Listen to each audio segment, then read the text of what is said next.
no mundo, alguém conhece esses versículos do Salmo 23. Salmo 23 diz assim: o Senhor é o meu pastor. Repita comigo: o Senhor é o meu pastor, e nada me faltará. Deitar-me faz em verdes pastos. Cansaram de repetir? Deitar-me faz em verdes pastos.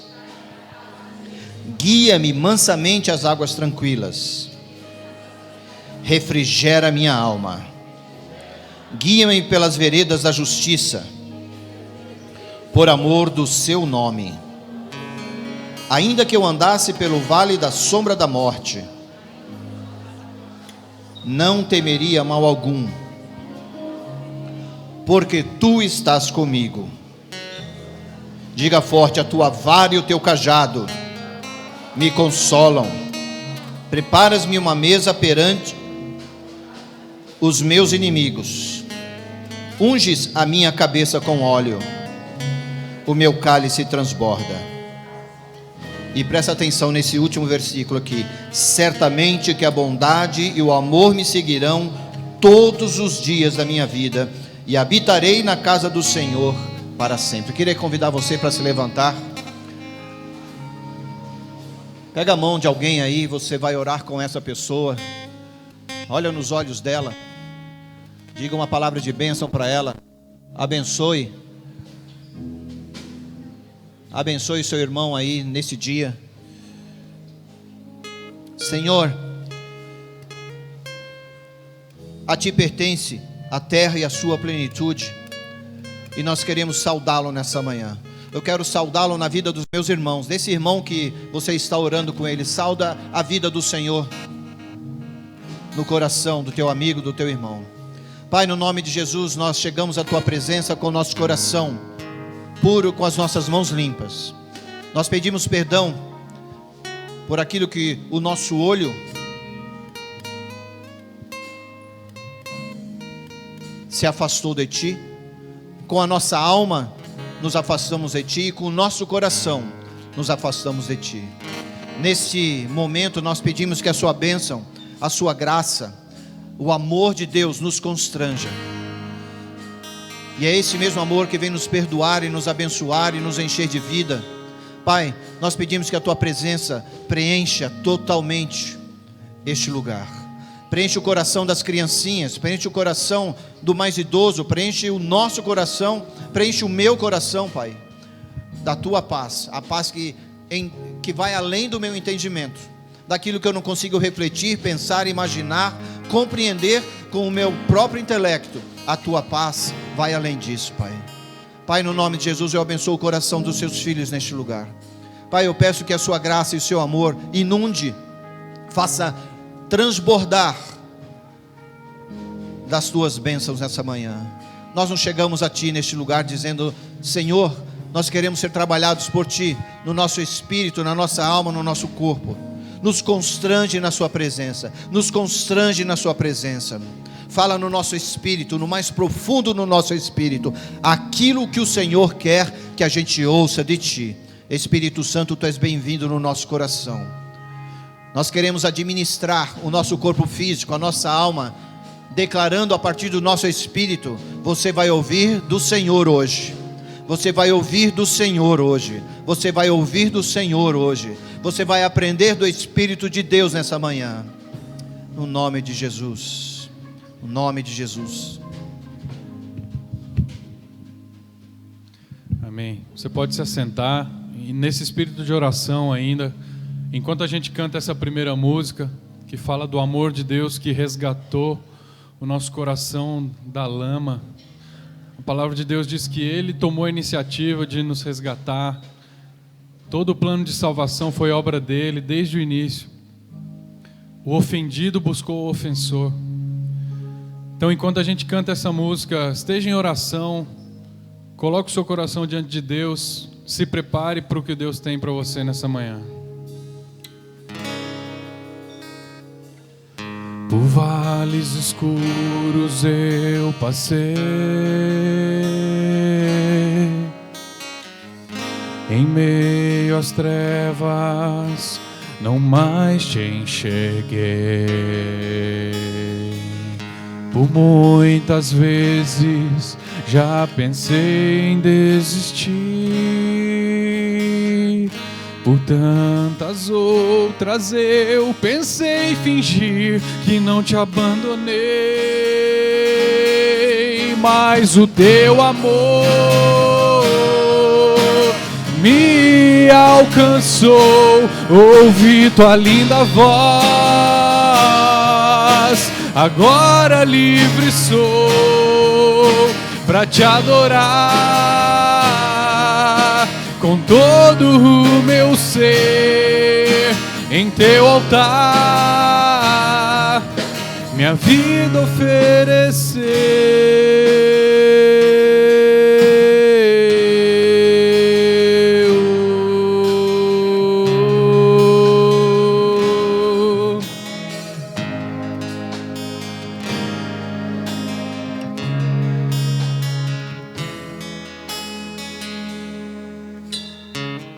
Pensando no quanto sou pecador, me invade logo teu amor constrangedor. Não posso mais viver sem segurar na tua mão, pois os meus passos são sem direção, eu caminho em vão. Mas o teu amor me alcançou. Ouvi tua linda voz. Agora livre sou pra te adorar com todo o meu ser. Em teu altar minha vida oferecer.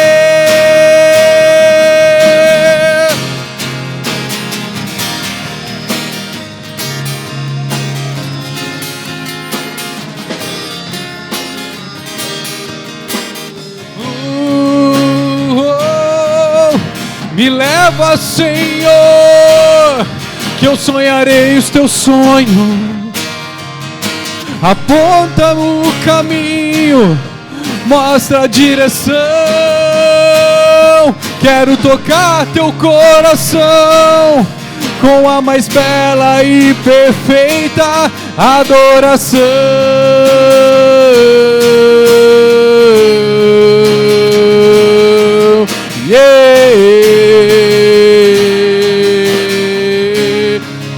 Eu quero te tocar.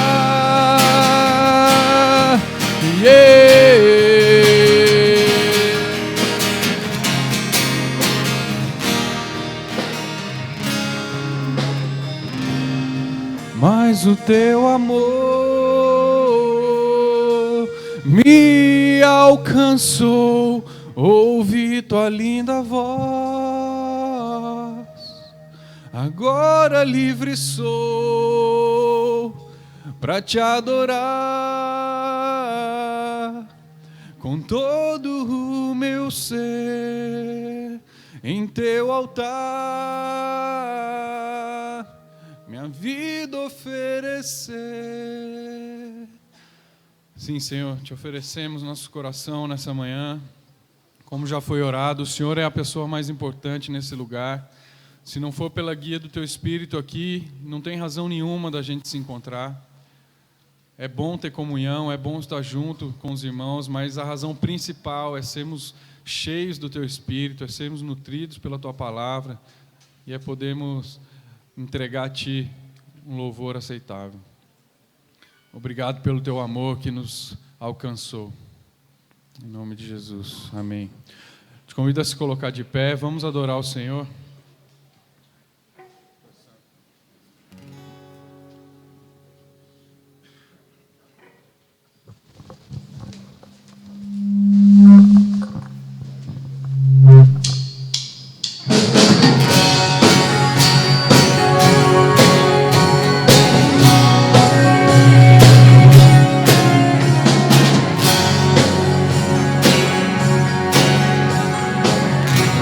Os homens comigo.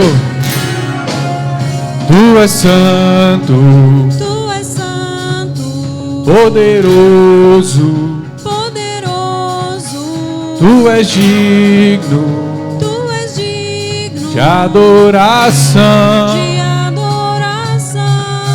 Eu te sigo, eu te ouço, para sempre, te amarei, e eu canto e louvo ao Rei. É digno, eu amo, adoro, diante dele eu me prostro, eu canto e louvo ao Rei. É digno, eu amo, adoro, diante dele é o príncipe da paz. Príncipe da paz, só por ele eu viverei.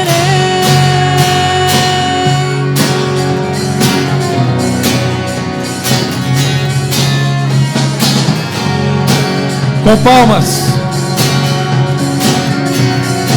Tu és santo do início. Tu és santo. Tu és santo. Poderoso. Tu és digno de adoração.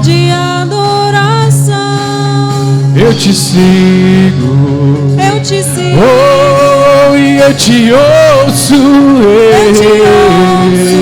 para sempre, te amarei, e eu canto e louvo ao Rei. É digno, eu amo e adoro, diante dele me prostro, eu canto ao Rei. É digno, eu amo e adoro, diante dele príncipe da paz, só por ele eu viverei. As vozes. E eu canto. Ele é o Rei dos Reis, Ele é o Pai de amor, poderoso Deus, é o Emanuel, é o grande eu sou. Ele é o Cordeiro que me salvou. Ele vivo está. Ao Rei, eu amo, eu adoro, diante dele eu me prostro, do príncipe da paz, só por ele eu vivo. Príncipe da paz, príncipe da paz, só por ele eu viverei.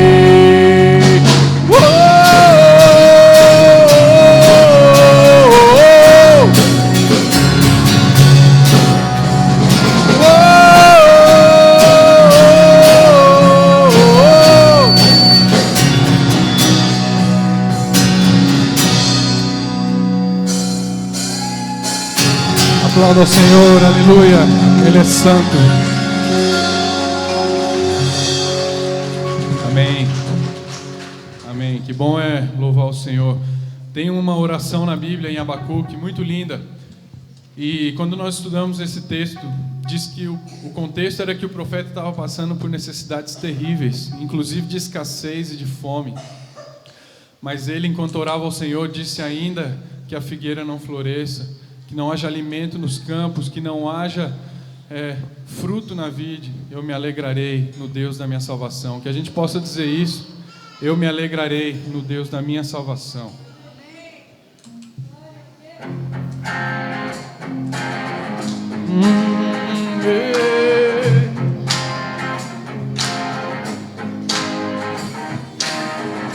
Tu és minha porção, Tu és a minha herança, Tu és o meu socorro nos dias de tribulação. Mesmo que meus pais me deixem, mesmo que amigos me traiam, eu sei que em teus braços eu encontro salvação. Ainda que a figueira não floresça, ainda que a videira não dê o seu fruto, mesmo que não haja alimento nos campos, eu me alegrarei em ti. Ainda que a figueira não floresça,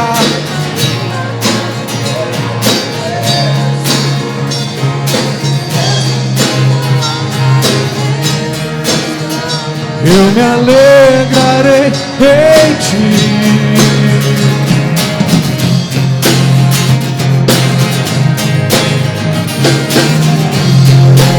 Do início, tu és minha porção, tu és a minha herança, tu és o meu socorro nos dias de tribulação. Mesmo que meus pais me deixem, mesmo que amigos me traiam, eu sei que em seus braços eu encontro salvação. Ainda que a figueira não floresça,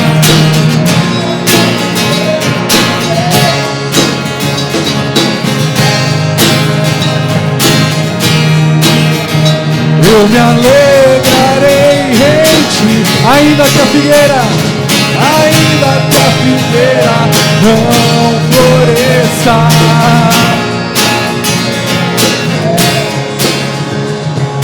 mesmo que não haja alimento, eu me alegrarei em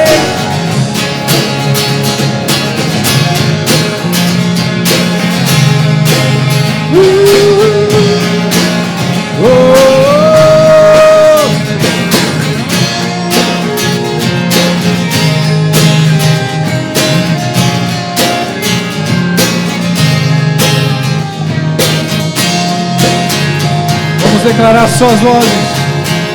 Ainda que a figueira não floresça, ainda que a videira não dê o seu fruto, mesmo que não haja alimento nos campos, eu me alegrarei em ti.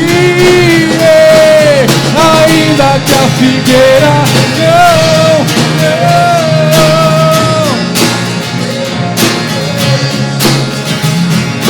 mesmo que não haja alimento, eu me alegrarei em ti. Aleluia! Eu me alegro no Deus da minha salvação. Aleluia! Amém.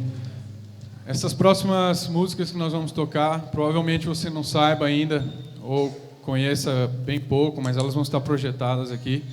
Elas fazem parte do nosso CD, que vai estar disponível também no final. E essa música diz que o verdadeiro encontro com o Evangelho, o verdadeiro encontro com Jesus Cristo, necessariamente gera uma transformação do nosso coração.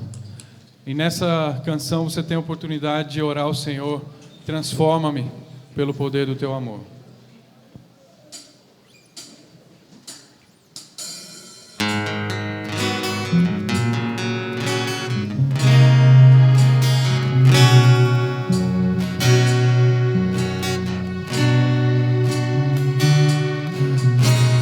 Pai, estou aqui totalmente rendido a ti. Não vou mais resistir ao teu querer de amor por mim, de amor por mim. Pai, quero me abrir pro teu amor e deixá-lo inundar o que sou. Pai, eu quero me entregar, deixar teu toque me transformar, me transformar. Transforma-me, Senhor, pelo poder do teu amor, pelo poder do teu amor. Transforma-me, Senhor, pelo poder do teu amor, pelo poder do teu amor. Do início, Pai. Pai, estou aqui totalmente rendido a ti. Eu não vou mais resistir ao teu querer de amor por mim, de amor por mim. Pai, quero me abrir pro teu amor e deixá-lo inundar o que sou. Pai, eu quero me entregar, deixar teu toque me transformar, me transformar. Peça isso a Ele. Transforma-me, Senhor, pelo poder do teu amor, pelo poder do teu amor. Transforma-me, Senhor, pelo poder do teu amor, pelo poder do teu amor. Ao ver aquela cruz, não vou mais duvidar, provaste o teu amor por mim, meu lugar. Ao ver aquela cruz, não vou mais duvidar, provaste o teu amor por mim, morrendo em meu lugar. Transforma-me, Senhor, pelo poder do teu amor, pelo poder do teu amor. Peça ao Senhor que transforme o teu coração. Transforma-me, Senhor, pelo poder do teu amor, pelo poder do teu amor. Queremos ser transformados por Ti, Pai. Aquela área do nosso coração que muitas vezes nós deixamos reservada e que o Senhor não entra, nós queremos abrir as portas nesse momento. Aquele porão da nossa alma, nós queremos que o Senhor entre lá e limpe e restaure. Nessa manhã nós queremos pedir, restaura, Senhor, transforma vidas nessa manhã, transforma casamentos, transforma, Senhor, trabalhos, transforma relacionamentos aqui, transforma ministérios, transforma propósitos, transforma, Senhor, as intenções do coração pelo poder do Teu amor. Nós queremos, Senhor, ser transformados por Ti dia a dia. Obrigado pela Tua presença, Pai. Essa próxima canção fala sobre o quão valioso é estar na presença do Senhor. No Antigo Testamento, o povo não tinha acesso à presença direta do Senhor. Somente o sumo sacerdote, uma vez ao ano, entrava lá. Mas Jesus Cristo veio e rompeu o véu, e nós temos acesso direto ao Pai. E às vezes a gente acha que isso é uma coisa pequena ou normal. Isso é tremendo, isso é incomparavelmente precioso estar na presença dele. E essa música fala disso, quanto é importante, quanto é valiosa a presença. És minha vida, minha esperança, o meu sustento e provisão, meu melhor amigo, meu pastor sempre comigo. Tua presença é o que eu desejo mais. Eu amo tua presença, meu Jesus. Pelo Espírito ela habita sempre em mim. Me enches de tua graça e tua paz. Tua presença é o que eu desejo mais.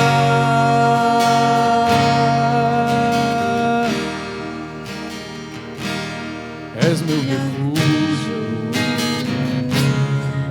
refúgio, meu eterno guia, minha canção, meu maior amor, apaixonado estou. Tua presença é o que eu desejo mais. Eu amo tua presença, meu Jesus. Pelo Espírito ela habita sempre em mim. Me enche de tua graça e tua paz. Tua presença é o que eu desejo mais. Do início, és minha vida, minha esperança, o meu sustento e provisão, meu melhor amigo, meu pastor sempre comigo. Tua presença é o que eu desejo mais. Eu amo tua presença, meu Jesus. Pelo Espírito ela habita sempre em mim. E enche de tua graça e tua paz. Tua presença é o que eu desejo mais. Bem forte, eu amo tua presença. Eu amo tua presença, meu Jesus. Pelo Espírito ela habita sempre em mim. Me enche de tua graça e tua paz. Tua presença é o que eu desejo mais. Quero te convidar nesse momento a fechar os teus olhos, a orar, a refletir. Quantas vezes nós temos menosprezado a presença de Deus Altíssimo? Às vezes a gente gasta tempo com tanta coisa, e não gasta tempo com o Senhor, e não gasta tempo com a palavra, se enchendo do Espírito. Ore ao Senhor nesse momento, como eu, peça perdão ao Senhor por quantas vezes a gente desvalorizou a presença santa dEle. Oh Senhor,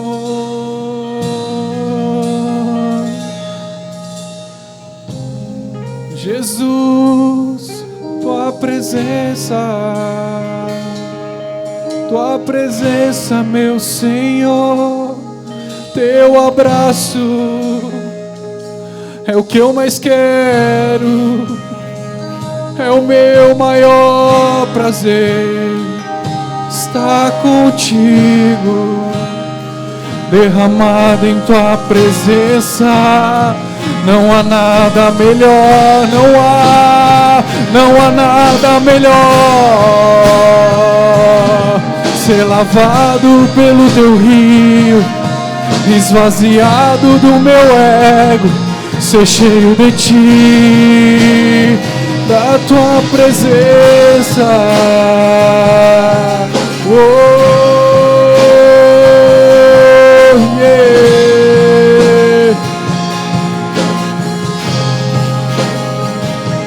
Tudo que eu mais quero, tudo que eu preciso, tua presença.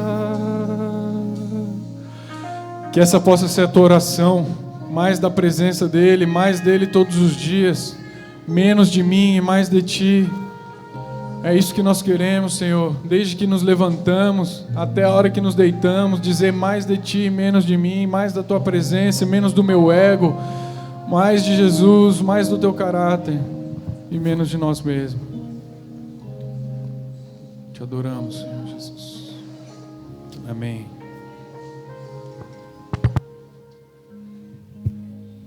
Eu queria chamar as crianças aqui para a gente orar. Na verdade, hoje as crianças maiores a gente vai orar, mas vocês vão voltar para os lugares que vocês estavam agora, tá? As crianças menores hoje vão ser muito especialmente cuidadas, só vocês vão ficar lá dentro, vão ter muita atenção. Os mais velhos vão ser ministrados aqui com a gente hoje, tá bom? Então vocês voltem para o lugar que vocês estavam antes. Estende a sua mão para cá, vamos abençoar as nossas crianças. Pai, no nome de Jesus, a gente te louva pela vida de cada criança que está aqui. O Senhor tem feito um ministério tão lindo nessa área, em nosso meio, e a gente te louva por isso. Pai, abençoa cada um. Abençoa os pequenininhos que vão ficar ali dentro. Que o coraçãozinho deles seja aberto para receber daquilo que vem diretamente de Ti. E que os maiores que vão ficar aqui com a gente hoje, que eles sejam profundamente ministrados pelo Teu coração. Que hoje haja transformação na vida de cada pequeno, para a honra e glória do Teu santo nome. Amém. Então, a galerinha dessa sala de cá pode ir para lá.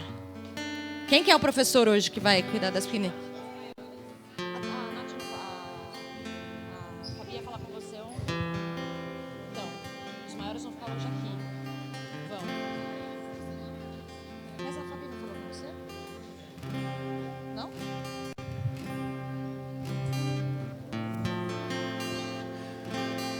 Bom dia a você que chegou no meio do louvor. Ficou procurando estacionamento lá atrás, né? Chega mais cedo que tem na hora pra você, viu? Segunda-feira, 8 horas da manhã, em ponto, você está lá no trabalho, em ponto. 9 horas, quem entra 9 horas, em ponto está lá. Mas na igreja, domingo, né? Não tem maquininha, não tem cartão. A gente chega a hora que a gente quer. Mas tá bom, não tá? Essa turminha que veio aqui nos visitar, o Tarek Bohelen, depois ele vai dizer o nome dele correto, queridão, daqui a pouco ele vai trazer uma palavra para você. Eu quero dar oportunidade para você de trazer o seu pedido de oração, trazer o seu dízimo, a sua oferta. Se você precisa de um envelope, levanta a mão que o Bruno leva para você um envelope. Alguém precisa de um envelope? Lá, Brunão, por favor, alguém traga aqui para frente para mim.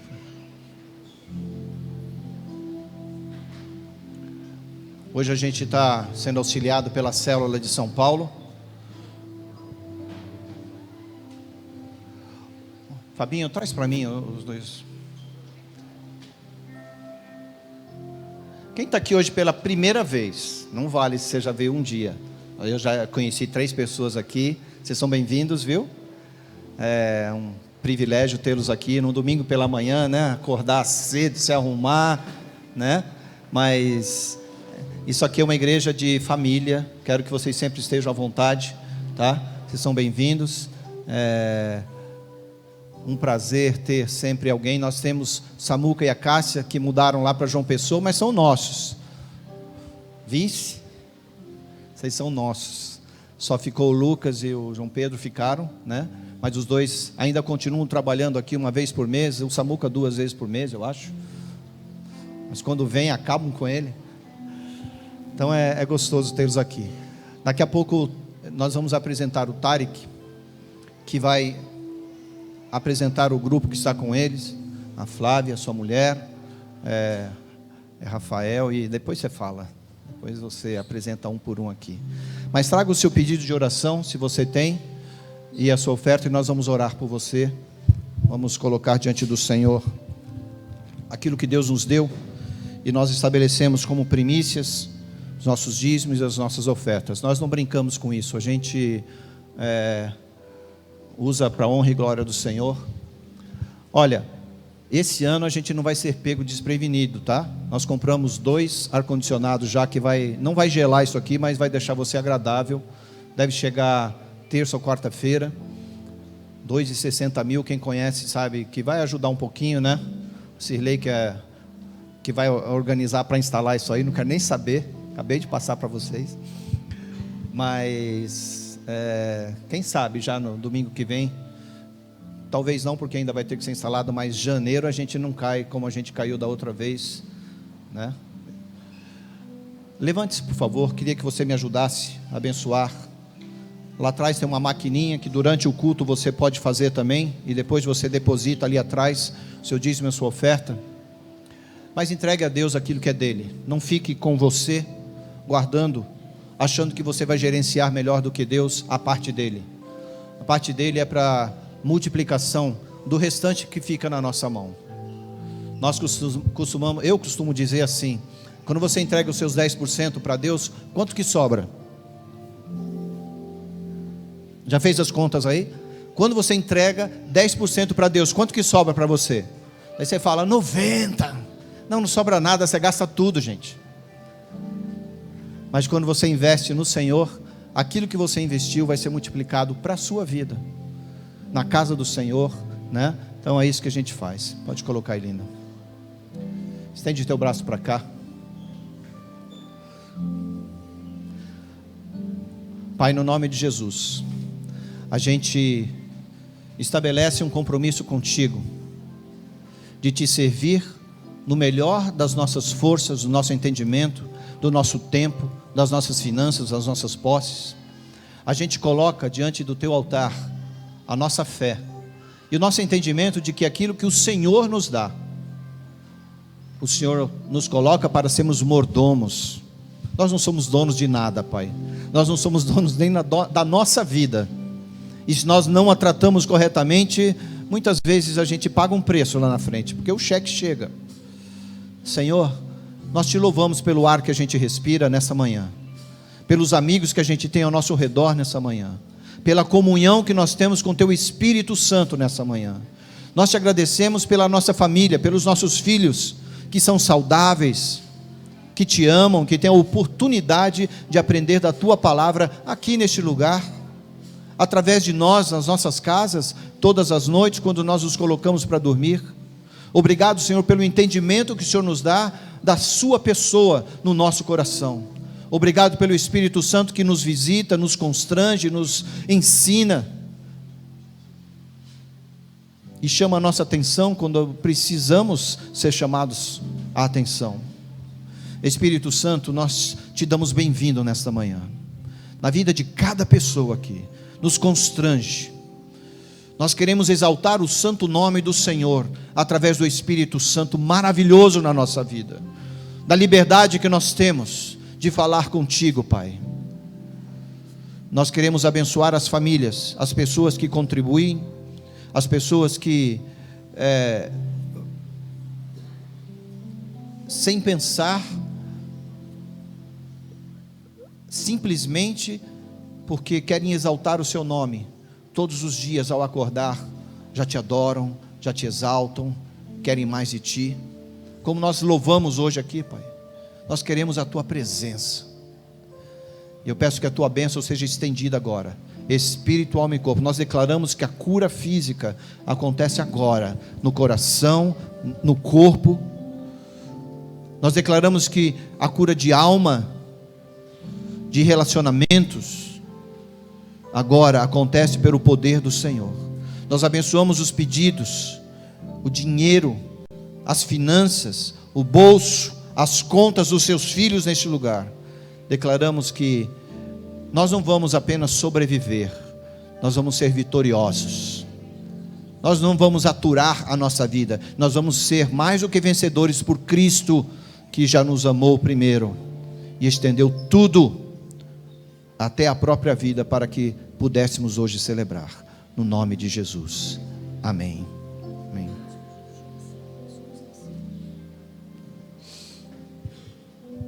Amém. Gente, a Ju e eu, há pouco mais de um mês, a gente foi ministrar no encontro de jovens empresários e universitários aqui em Sorocaba. Ali a gente conheceu um cara legal, bonitão, jovem, né, um casal bonito, e a Ju falou assim: não dá pra gente convidá-lo? Eu falei: eu não sei, o cara é importante, tem banda, tem famoso, né? Que nada, vocês vão conhecer aqui um servo de Deus, um garoto legal, compromissado com a obra. Tarek é uma pessoa que você imediatamente após você começar a conversar com ele, antes disso, né, você sente a presença do Espírito Santo na vida dele. Ele não é missionário que trabalha 8 horas dentro de uma igreja, mas ele é missionário no campo de trabalho. Eu vou deixar que ele ministre você nessa manhã. Para mim vai ser um privilégio sentar ali e aprender com ele, aprender com esses meninos que estão aqui, e espero que você tenha a mesma paixão que a gente tem por Deus, enquanto Ele fala, e você não vai ficar solto. Eu sei que aqui tem vários empresários, pessoas maravilhosas. Se você não sabe, a partir de hoje os nossos cultos estão sendo, você entra lá deusprimeiro.com.br, e os nossos cultos estão sendo gerados ao vivo com uma qualidade superior, porque um empresário aqui na igreja resolveu bancar. E tá bonito, viu? Tá bonito. Você que está aí assistindo ao vivo, né? Eu tenho pessoas nos Estados Unidos que assistem ao vivo, tem pessoas no Japão que assistem ao vivo, minha mamãe que assiste ao vivo. E depois, umas horas depois, a gente coloca para você também assistir o culto. Então, é bênção. Nós estamos reunidos nessas dezenas de pessoas aqui, né? Quase uma centena, mas existem milhares de oportunidades para você alcançar alguém para Cristo. E Ele vai contar com você, para você, um pouco dessas oportunidades que Deus tem usado a vida deles. Então, estende teu braço para cá. Pai, no nome de Jesus, nós queremos abençoar o Tarek, a Flávia, sua mulher, a sua casa, seus amigos que compartilham com ele o privilégio de abençoar as pessoas através do louvor e da adoração. Nós abençoamos a sua missão, seu projeto, as obras que o Senhor tem confiado a ele, Pai, como mordomo do talento e do entendimento que o Senhor tem dado a ele a respeito da Tua palavra. No nome de Jesus. Amém. Amém. Fica à vontade. Amém. Bom dia, irmãos. É um prazer enorme estar aqui. Quando a gente começou a conversar e eu recebi o convite, na hora a gente já marcou, já combinou, porque é um prazer. E eu espero que Deus fale ao seu coração nessa manhã. O pessoal que está me acompanhando: Gustavo no baixo, Vitor na guitarra, o Rafa no teclado, Paulo na fotografia, a Flávia, minha esposa, nossa filhinha de 1 ano não pôde vir, ficou com a minha sogra em casa, Maria Flor, e esqueci de alguém? E o Felipe na bateria, a Thaís. Bom, o que eu vou estar compartilhando nessa manhã, a gente tem feito já, acho que já desde janeiro, que começou uma frequência mais forte de estar rodando, visitando igrejas em várias cidades e também algumas conferências, porque esse assunto que a gente está trazendo vem tomando uma relevância cada dia maior. E nós vamos falar um pouco sobre a importância da justiça para Deus, como as igrejas evangélicas, historicamente, infelizmente, foram perdendo um pouco dessa dimensão de que a justiça para Deus é algo tremendo, é algo que ele tem um peso muito grande. E, ao mesmo tempo, o que o pastor Marcos estava falando, que é nós, como profissionais, estudantes, pastores, ou qualquer que seja a sua profissão, o seu local de trabalho, qualquer que seja a sua ocupação, que te faz gastar 8 a 10 horas por dia, todos os dias da semana, esse é o seu campo missionário. Aí é o lugar que Deus tem para você levar o reino de Deus. E quantas vezes a gente vê o trabalho como o mal necessário, né? É um peso que eu tenho que carregar para gerar renda, para sustentar minha família. Ou é consequência do pecado de Adão. Eu já vi muito crente falar isso. E está bem errado, está por fora do que a palavra de Deus nos diz. Deus começou o mundo trabalhando. Trabalhou 6 dias. O trabalho está no design, está no DNA do homem, porque o homem é a imagem de Deus e Deus trabalha. Então nós vamos falar um pouquinho disso. Me apresentando um pouquinho melhor. Meu nome então é Tariq Mohalem, um pouquinho difícil de falar. Nome árabe, minha ascendência é libanesa, mas eu sou brasileiro. Eu sou de Itajubá, sul de Minas. Me formei lá, engenheiro. E depois fui trabalhar na P&G, talvez vocês conheçam, na Procter & Gamble. Começou a ficar famosa porque o Faustão começou a fazer uns merchans lá. Mas ela é uma empresa muito grande, multinacional, que está em muitos países. E por causa disso a gente teve a oportunidade de morar fora. A gente morou na América Latina em 4 países. Os últimos foram o Panamá, que a gente ficou 2 anos, o Chile 4 anos, a Venezuela 1 ano. E essa experiência tem sido muito enriquecedora. A gente está no Brasil de volta há 1 ano e meio. E em cada lugar por onde a gente passou, se na minha cabeça, lá atrás, eu pensava que era uma super oportunidade de trabalho, e a carreira e tal, aquela ambição de jovem, vamos. Hoje eu olho para trás e vejo como Deus foi mexendo detalhe por detalhe e levando a gente para transformar aquilo num campo missionário e alcançar pessoas e fazer a diferença num meio que talvez aquele missionário tradicional não poderia chegar. Eu vou te convidar a abrir sua Bíblia no Evangelho de Lucas, capítulo 10, versículo 25. É uma passagem conhecida. Lucas, capítulo 10, do 25 ao 37.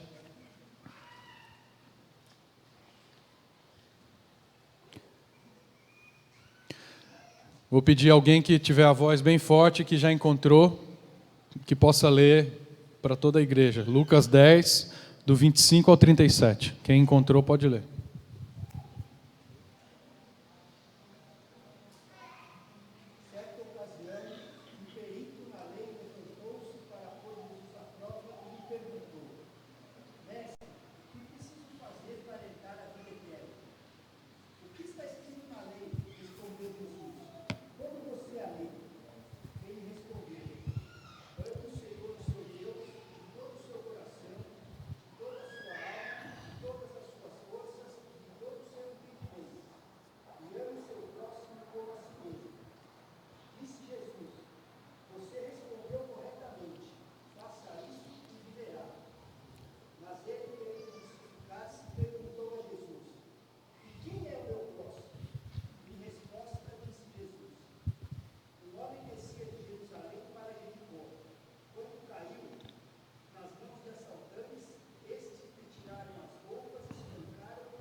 Amém.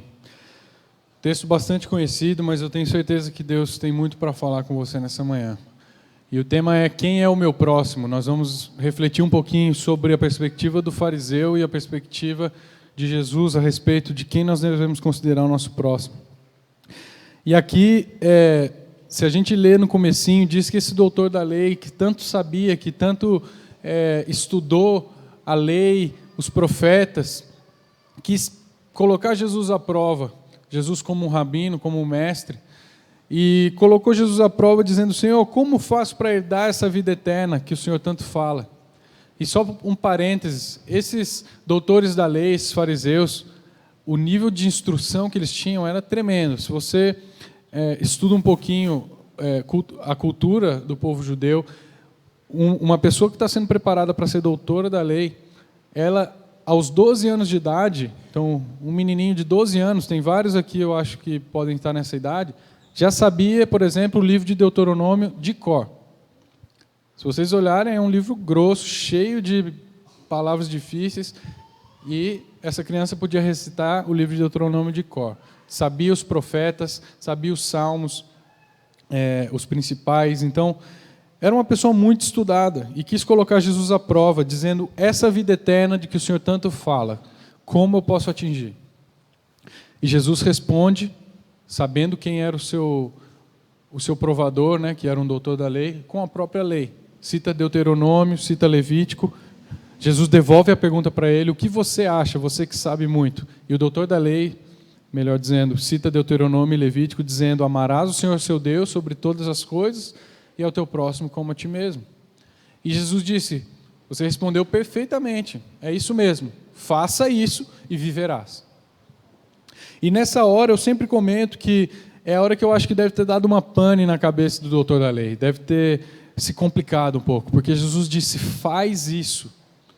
E o verbo fazer para um doutor da lei não era um verbo muito comum. Esses verbos de ação, de colocar em prática, não era muito a praia, né, a onda desses doutores da lei. O doutor da lei era mais, né, de estudar, de entender, de saber de cor, de debater, mas fazer e viverás. E aí, isso, como mexeu com ele, ele então fala para Jesus: e quem é o meu próximo? Percebam o que está por trás dessa pergunta. Ele quer dar a vida eterna, então Jesus fala: você tem que amar o Senhor teu Deus sobre todas as coisas e o teu próximo como a ti mesmo. É isso que está na lei. Ok. Se eu tenho que fazer isso, então vamos colocar uma circunferência aqui em volta de mim, porque amar a Deus eu vou amar mesmo, sobre todas as coisas. Agora, amar o meu próximo como a mim mesmo, quem é o meu próximo? E esse doutor da lei começa então a questionar Jesus nesse sentido, dizer: então me diga, Jesus, quem é o meu próximo? Se eu tenho que amar alguém como a mim mesmo, quem então vai estar dentro dessa circunferência, onde eu vou amar como a mim mesmo, para poder praticar isso o menos possível? Eu imagino que isso estava passando na cabeça. E Jesus responde de uma forma muito brilhante. Ele responde contando a parábola que a gente conhece como a parábola do bom samaritano. E todos sabem que aquele homem, certo homem diz, né, então poderia ser qualquer homem, o legal é que essa parábola se aplica a qualquer tipo de pessoa.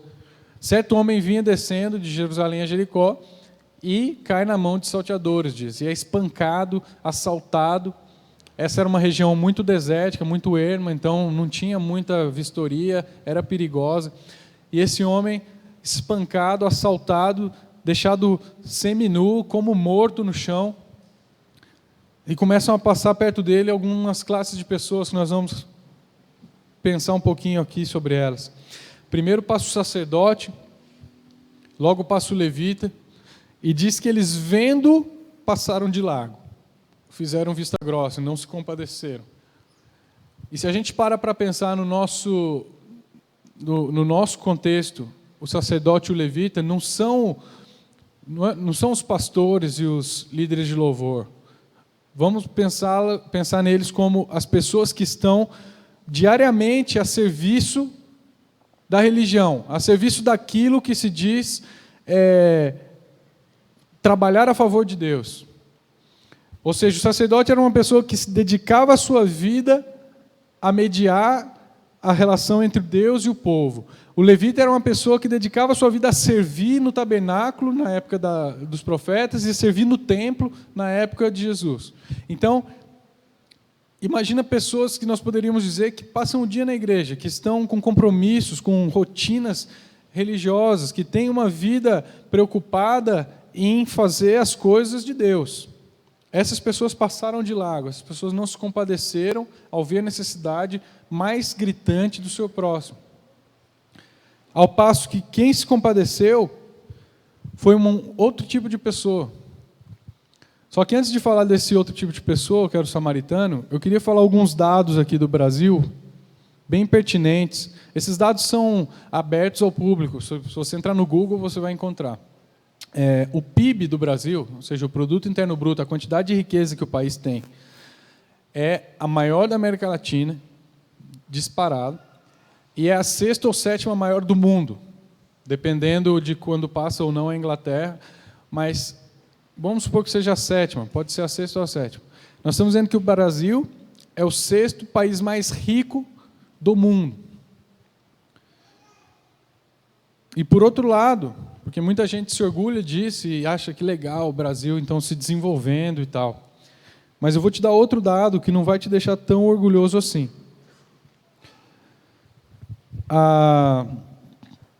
No ranking da desigualdade social, ou seja, da má distribuição de renda, que quer dizer a má administração do dinheiro, o Brasil, aí eu já não vou nem falar de cima para baixo, vou falar do pior para o melhor. O Brasil ele é o 8º pior país do planeta em distribuição de renda. E os 7 primeiros são países africanos.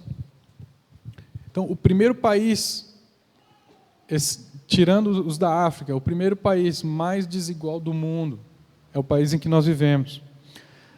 E mais um dado, e eu vou parar por esse para a gente não seguir se estendendo nesses números, mas existe um estudo que traça a linha da pobreza em todos os países do mundo. O que é a linha da pobreza? É um cálculo que fala de quanto é necessário que uma família ganhe, receba de renda mensal, para poder ter uma vida digna. Não é de luxo nem nada, para ter o básico. E quando se faz esse cálculo, se traça essa linha no Brasil, existe ainda 15% da população inteira do Brasil que está vivendo nessa linha ou abaixo. Ou seja, dessa linha para baixo tem 15% da população. 15% do nosso país são 30 milhões de pessoas. É gente que não acaba mais. É quase o estado de São Paulo, se a gente for ter uma dimensão. Então nós estamos dizendo, recapitulando, o 6º país mais rico do mundo, que mais produz riqueza, que mais tem privilégios naturais, como diz a canção, um país abençoado por Deus, que tem tanta coisa, que produz tanto, que não depende de quase nada que vem de fora. Esse é um país 8º mais desigual do mundo e que tem 30 milhões de pessoas que ainda vivem abaixo da linha da pobreza. E voltando ao contexto do que a gente estava falando, esse também é um país que se diz evangélico. Se a gente pega a quantidade de cristãos, é praticamente 100%, somando católicos e evangélicos. Se a gente pensa só nos evangélicos, que a mídia diz que está crescendo tanto, mas dentro desse nome evangélico tem qualquer coisa, mas são 50 milhões de pessoas. É 1/4 da população. Então, o que não entra na minha cabeça, que tem a ver com o texto que a gente vai falar, é como um país que se diz evangélico, ou seja, que segue a Cristo, que por definição deveria amar a Deus sobre todas as coisas e ao próximo como a si mesmo, nesse mesmo país, ele é o 8º pior em desigualdade social e existem 30 milhões de pessoas que vivem abaixo da linha da pobreza. Que classe de evangelho está se expandindo no país e cresce tanto, segundo o IBGE, segundo as pesquisas, mas que não transforma a realidade. Voltando ao texto. Quem que se compadeceu daquele homem que estava machucado? O samaritano. Eu vou contar um pouquinho para você quem era o homem samaritano. O samaritano, voltando lá atrás na história de Israel, quando o povo foi exilado, vocês lembram que a parte de cima de Israel, os 10 reinos do norte, as 10 tribos do norte, foram exiladas pela Síria, levadas cativas pela Síria, e nunca mais voltaram, desapareceram. Enquanto as 2 de baixo, os 2 reinos, as 2 tribos de baixo, foram cativos pela Babilônia, e esses sim retornaram. Os 10 de cima que sumiram, daí surgiram os samaritanos, da mescla entre judeus cativos pelo Império Assírio, pagãos. Então, esses samaritanos eram odiados pelos judeus que ficaram. Ou seja, o judeu que do tempo de Jesus não se dava com o samaritano, porque ele dizia, você é um traidor, você se misturou com a raça dos pagãos e tal. Tanto que quando Jesus se encontra com aquela mulher samaritana que estava tirando água do poço e pede água para ela, os discípulos se escandalizaram. Primeiro que é mulher, naquela época, mundo tremendamente machista, e dizia, como um homem está conversando com uma mulher? E segundo, samaritana, que não vale nada. E Jesus veio romper esses muros. E por isso é tão lindo que Jesus, desde 2000 anos atrás, rompendo preconceitos e barreiras. E esse homem samaritano, odiado pelo judeu, odiado pelo doutor da lei, considerado a escória da raça judia, é o que se compadece daquele homem que foi assaltado e espancado. E algo que me chama a atenção, meus irmãos, é por que o texto não parou aí? Quando esse homem samaritano ajudou aquele que tinha se machucado. Vocês perceberam aí na sua Bíblia que Jesus continua contando a parábola com um monte de detalhes, uma riqueza tremenda. Jesus começa a falar, pôs no lombo do seu cavalinho, levou para a hospedaria, colocou azeite e vinho nas feridas, que eram o remédio daquela época, pediu para o dono da hospedaria cuidar bem dele, disse, se ele gastar mais do que dessas 2 moedas que eu estou te dando, eu volto e pago no final. Quanto detalhe, quanta coisa. E eu fiquei pensando naquilo.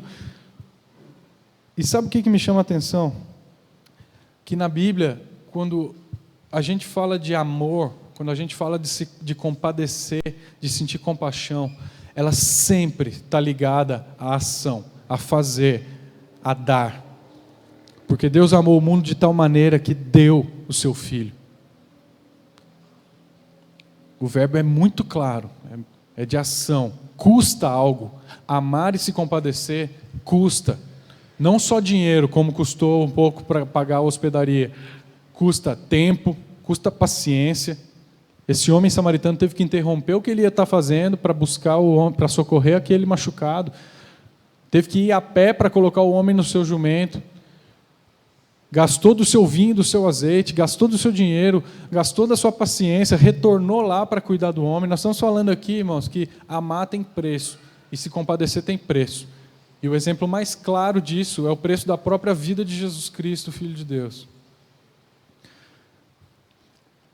Quando Paulo diz aos Coríntios, em 2 Coríntios 8, ele estava agradecendo a oferta que os irmãos da Macedônia fizeram para Jerusalém.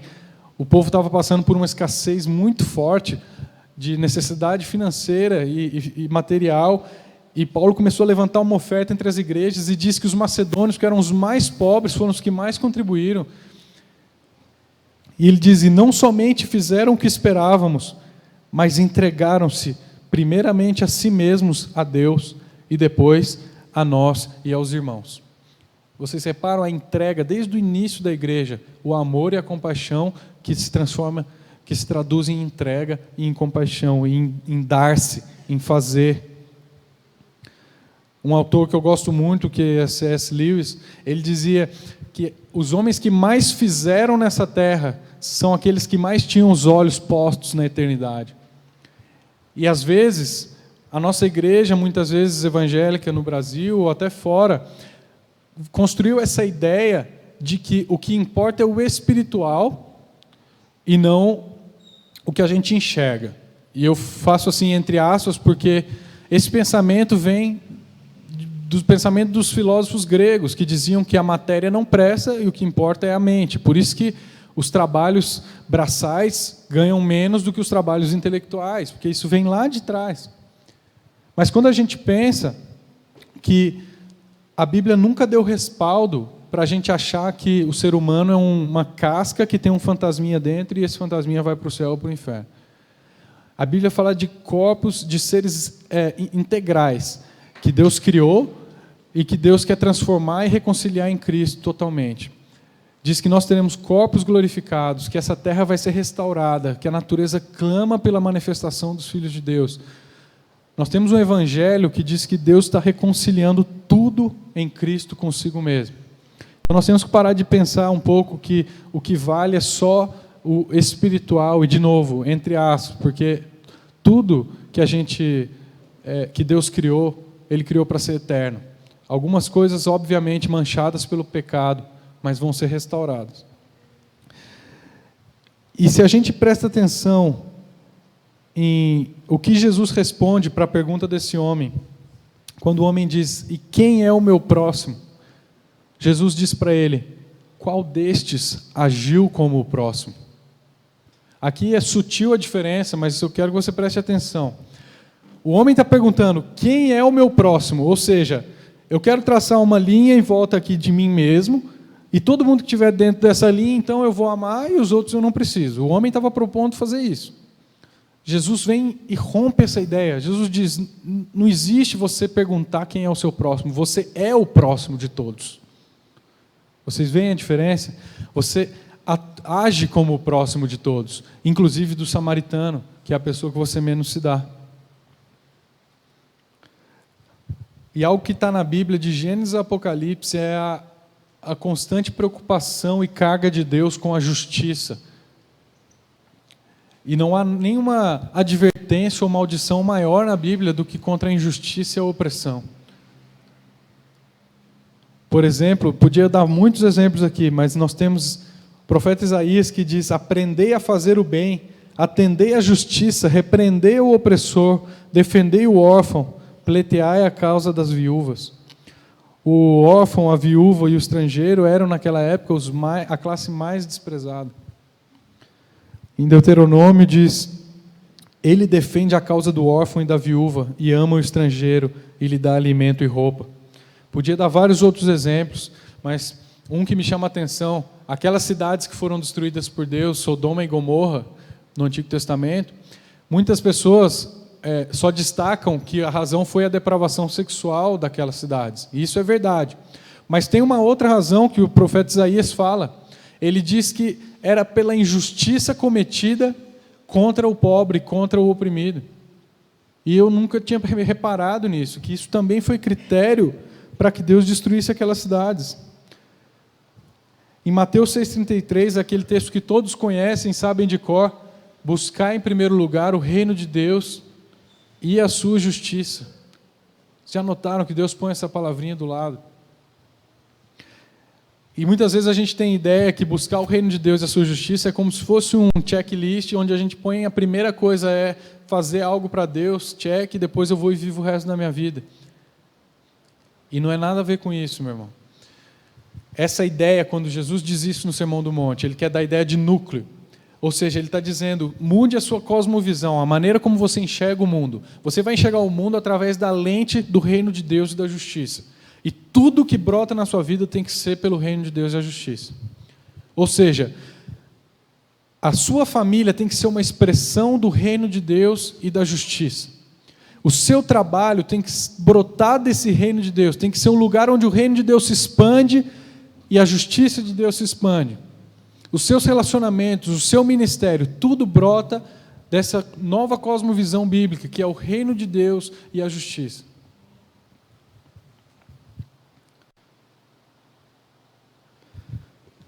E eu gosto sempre de citar a história de um homem que, das biografias que eu leio, esse mais me chamou a atenção, e ele se chama William Wilberforce. Ele viveu no século XVIII e XIX, ele era inglês, parte do parlamento, ou seja, era político, ele era cristão, e ele era muito enfermiço, ele tinha problemas de saúde graves, ele tinha, digamos, todas as razões para ficar quietinho na dele, vivendo uma vida normal. Mas esse homem entendeu essa cosmovisão bíblica de que o reino de Deus e a justiça são o nosso motor, aquilo que tem que mover cada âmbito da nossa vida. E ele chegou um dia no parlamento e propôs uma lei de tornar crime o tráfico de escravos. Naquela época, a escravidão movia o sistema do mundo. Sem a escravidão, não existia sistema financeiro. Então você imagina a reação do parlamento e daquelas pessoas. Você está louco, você não pode propor isso. Nós dependemos da escravidão. E esse homem batalhou. A história diz que ele era muito eloquente, que ele tinha muitas conexões. Então ele começou a usar aquilo em favor dele, conseguir aliados. E ele batalhou por essa lei, por esse projeto de lei. E ele demorou 20 anos para aprovar essa lei. Quantas vezes a gente desiste das coisas em 2 semanas, né? Esse homem ficou 20 anos da vida dele tentando aprovar esse projeto de lei. E foi aprovado. E a Inglaterra foi o primeiro país que tornou crime o tráfico de escravos. Ou seja, não podia mais trazer escravos da África, não se poderiam mais levar escravos para a América. Acabou. Agora é um número limitado, não é mais ilimitado. Já era um grande avanço. No dia seguinte, esse homem chega no parlamento com uma nova proposta. E essa vez, adivinha o que era? Abolição da escravidão. E aí quase foi assassinado, jurado de morte por muitas vezes, muitas pessoas, pelos magnatas, pelos empresários. E dessa vez, para resumir a história, ele não batalhou nem 1, nem 2, nem 10, nem 20. Foram 26 anos da sua vida, a mais do que aqueles outros 20. Nós estamos dizendo um homem doente, rico, porque ele já nasceu em família bem tranquila na Inglaterra, político, que dedicou 46 anos da sua vida por uma causa onde ele viu o reino de Deus e a justiça. E ele conseguiu a abolição da escravidão, 26 anos depois que ele começou a pedir. E ele faleceu 3 dias depois da assinatura. Eu fico imaginando aquela sensação de missão cumprida, de como eu fui instrumento do reino de Deus na terra.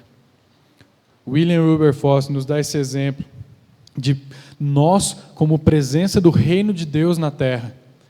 O reino de Deus, a Bíblia é muito interessante quando ela fala de reino de Deus. Muitas vezes a gente pensa só na dimensão futura. O reino de Deus é algo que vai se implantar um dia, quando Jesus voltar e destruir o pecado e a morte de Satanás. Isso é verdade, esse é o reino de Deus em plenitude. Mas a Bíblia dá outra dimensão do reino de Deus. O reino de Deus que já veio, o reino de Deus que já está inserido no mundo através de mim e de você.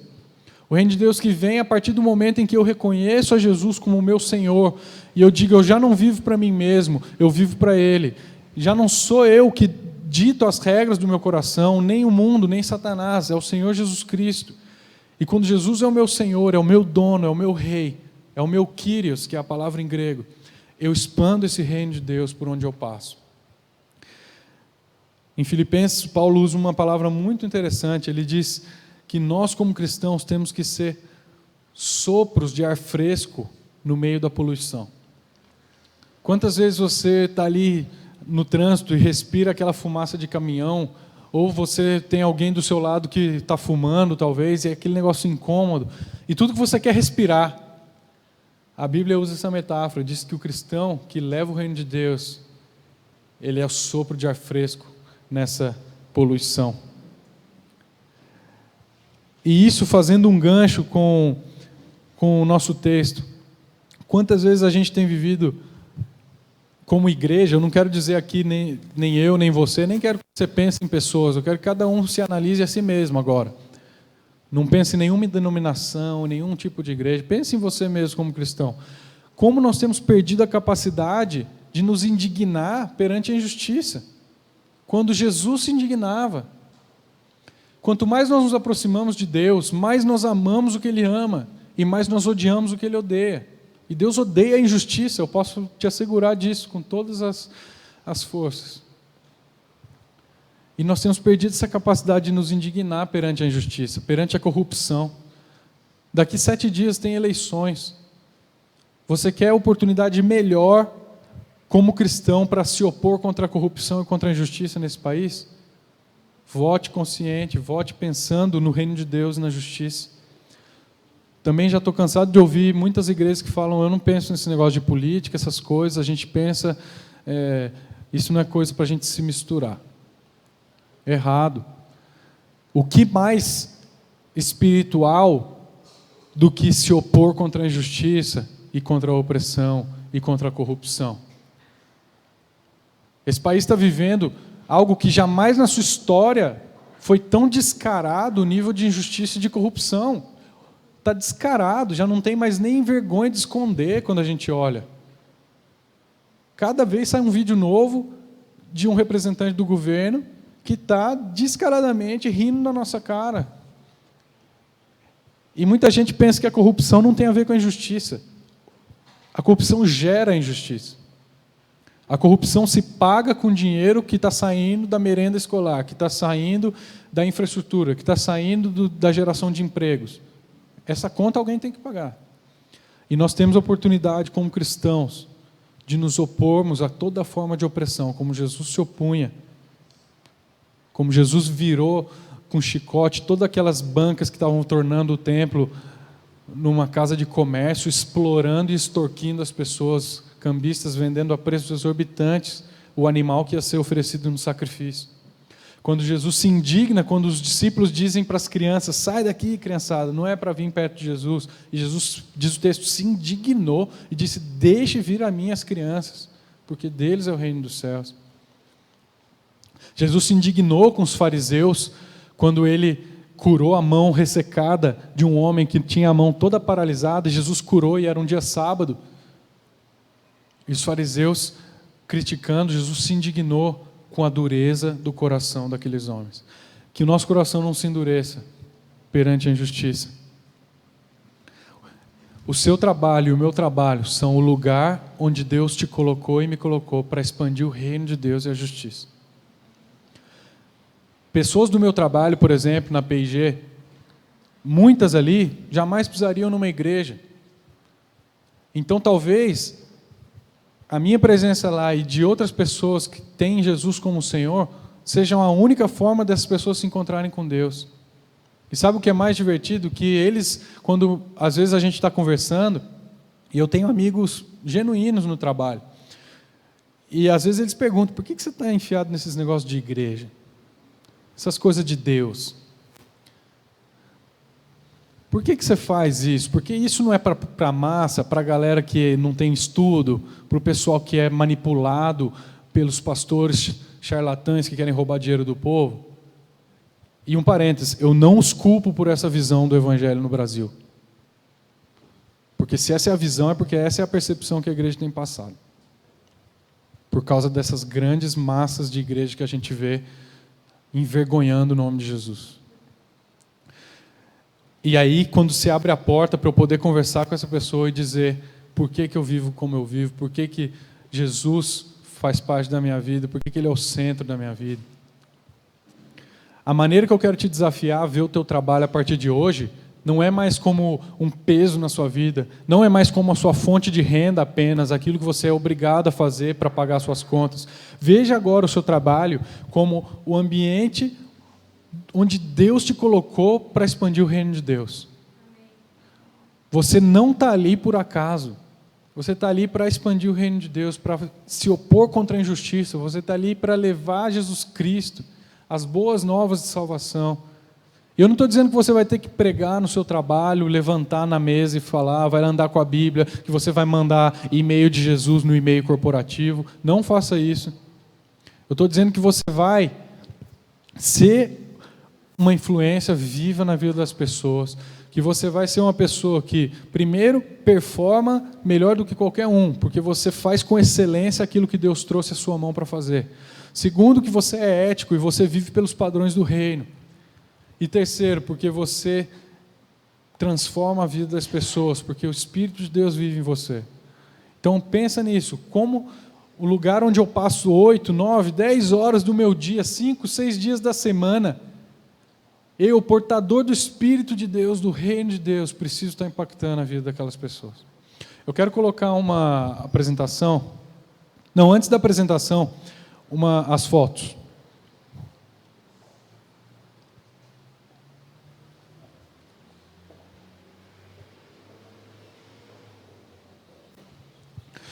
Porque eu quero aterrissar um pouquinho tudo isso que eu falei. Você pode estar pensando, faz sentido, mas como que eu levo isso para a prática? Acho que tem que girar, que ela está de ponta, está de lado. Isso. E a outra também, se você colocar para o lado. Tá bom, tá bom. Pode passar Passa para a próxima. Isso. Esse homem é um exemplo do que eu estou falando, de como eu integro minha vida profissional e o lugar onde eu estou todos os dias com o reino de Deus. Esse homem é o Oskar Schindler, do famoso filme A Lista de Schindler, que, se você não viu, te recomendo ver. E falando brevemente, esse homem era alemão na época da Segunda Guerra Mundial, do nazismo. E ele tinha uma fábrica que prestava serviços para o exército alemão. Ou seja, ele estava lucrando com a guerra. O exército alemão comprava panelas, comprava produtos para o exército, tudo da fábrica dele. E ele estava ficando muito rico. E no começo ele falou, opa, essa guerra está me fazendo bem, legal.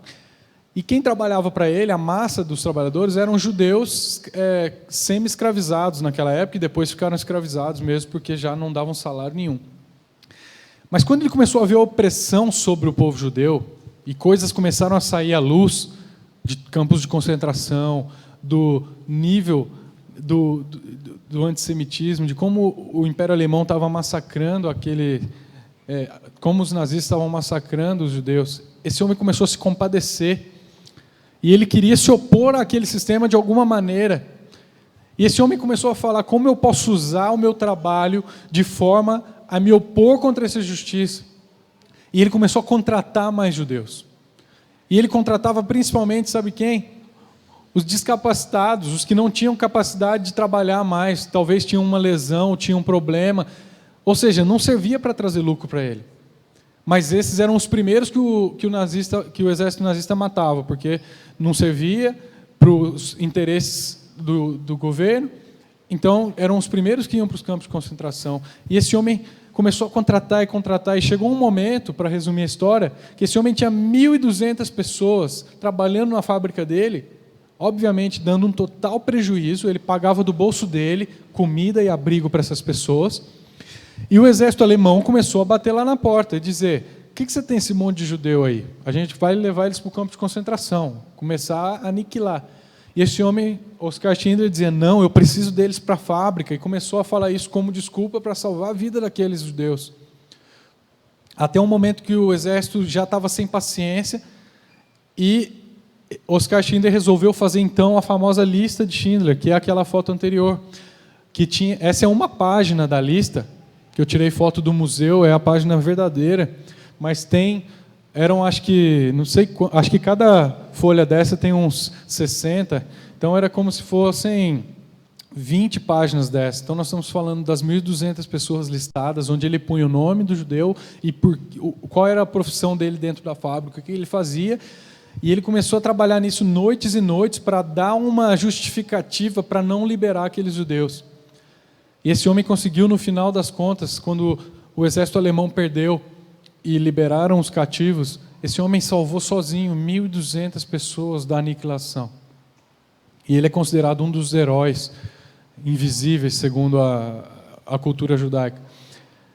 E a gente pensa, é uma cena muito comovente, quando ele, no final, acaba a guerra e ele chorando aos prantos, e ele olha o carro e ele fala, esse carro podia ter vendido e contratado mais 5 judeus e teria salvo mais 5 judeus. E ele olha um broche que ele tinha e fala, esse broche eu podia ter vendido e contratado mais um judeu. Então você vê o peso daquele homem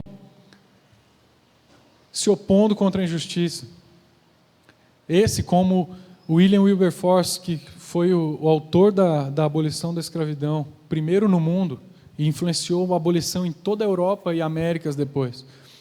São homens que entendem que o seu trabalho são ampliadores do reino de Deus e da justiça. E eu vou mostrar agora a apresentação de como algo mais ainda aterrissado ao nosso dia a dia. Alguns exemplos para te inspirar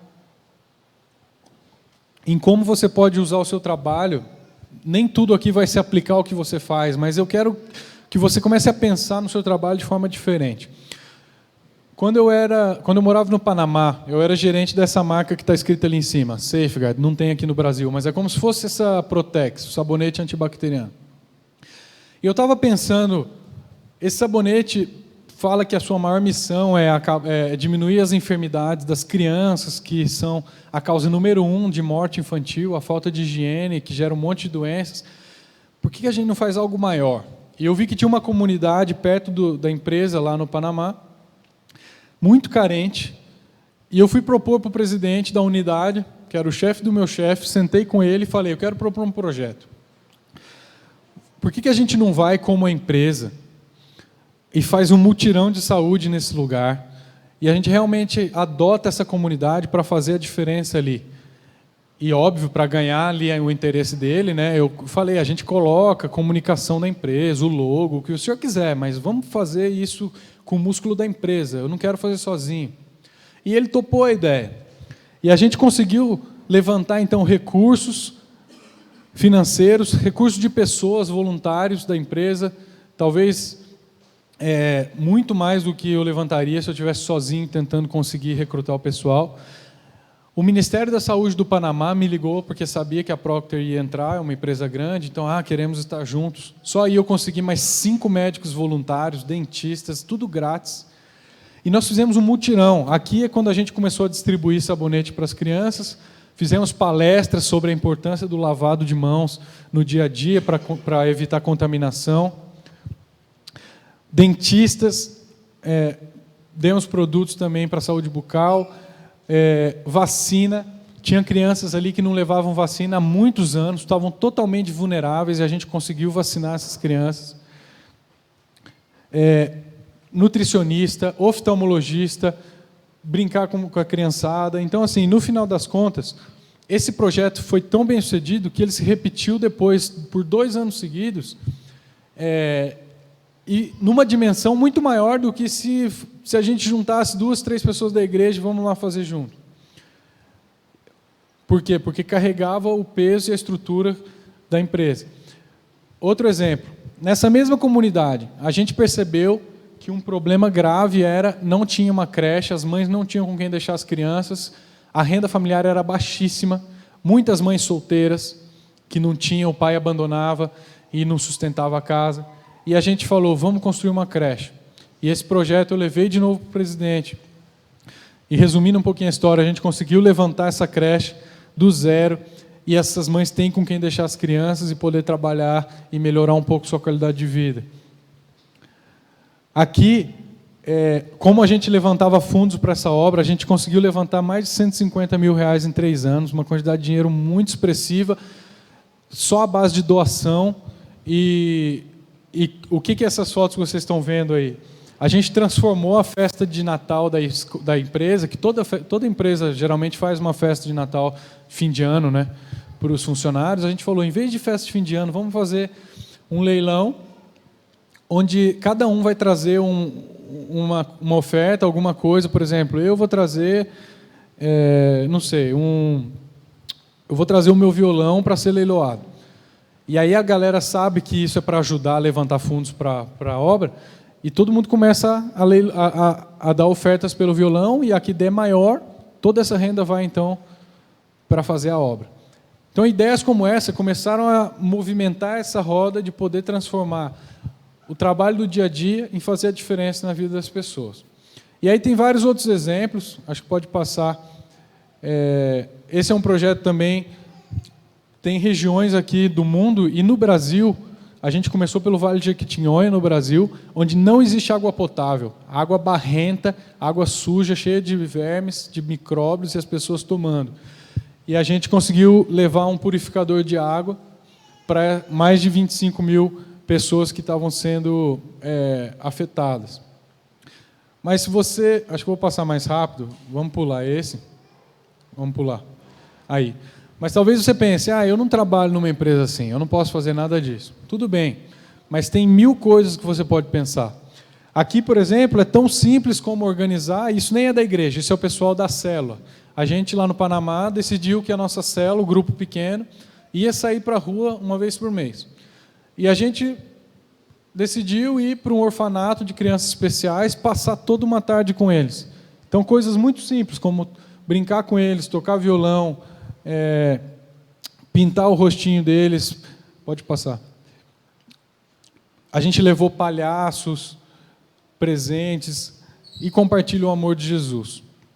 E eu poderia dar vários outros exemplos, mas pelo tempo eu queria parar por aqui. Mas a ideia é essa, eu te desafio a mudar a maneira como você enxerga o seu trabalho e todas as áreas da sua vida, para enxergá-lo como focos de ação do reino de Deus e da justiça. Para encerrar, eu vou passar um vídeo sobre o Abrigo Livre Ser, lá do Piauí, que é o que tem a ver com esse projeto do CD que vai estar ali à venda. Eu gosto sempre de deixar claro, só segura um pouquinho, eu gosto sempre de deixar claro que a venda desse CD não é minha fonte de renda, eu tenho minha profissão, meu salário. Esse CD a gente reverte a renda para esse abrigo que vocês vão ver aqui. Então, quanto mais você levar para dar de presente, para abençoar, você vai estar podendo impactar diretamente essa comunidade que a gente vai mostrar, que é manejada pelo Ministério Livres, do Juliano Som. A gente fez uma parceria para divulgar e apoiar financeiramente. São 2 projetos, esse do abrigo e o projeto Mais Água, que também leva água potável onde não há.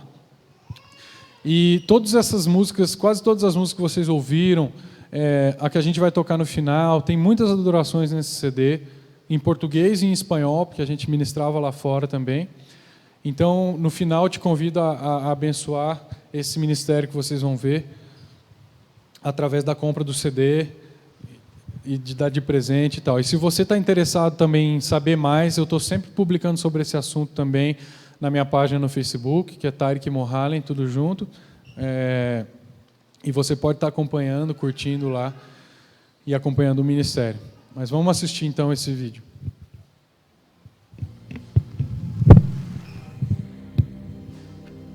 Da última vez que nós estivemos aqui, você tinha 9 filhos. 9 filhos. Você deu 3. Eu dei 3. Pra quem? Eu não sei. Eu não sei, mas eu acho que ela está vendendo seu corpo. Assim, é muito sofrimento para mim que sou um filho.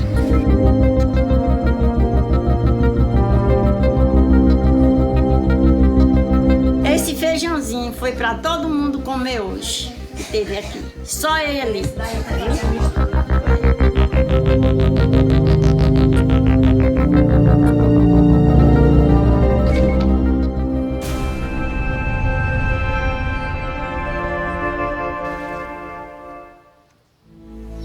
Em nossa primeira visita ao estado do Piauí, nós conhecemos uma pessoa que tem uma história que representa tantas histórias, representa as milhares, centenas de milhares de histórias de luta, de sobrevivência, de dor aqui do estado, da região, do nosso sofrido Brasil. E ela vai contar para nós um pouco dessa história. Da última vez que nós nos conhecemos, você tinha parado, né, de se vender e não tinha parado. Até hoje. Você faz isso desde a sua adolescência. Desde a minha adolescência. Quando eu era pequena, eu andava no mundo. Meu pai me batia, me espancava. Aqui me estupava uma vez. É muito sofrimento para mim que sou um filho. Eu gosto muito da minha mãe. Eu acho que ela está vendendo seu corpo.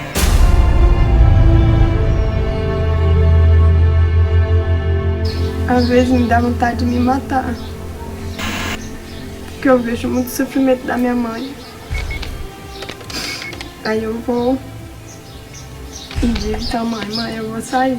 A mãe, não, minha filha, não faça isso não. Não vai vender seu corpo não, minha filha. Por mixaria não. Você tinha 9 filhos. 9 filhos. Você deu 3. Eu dei 3.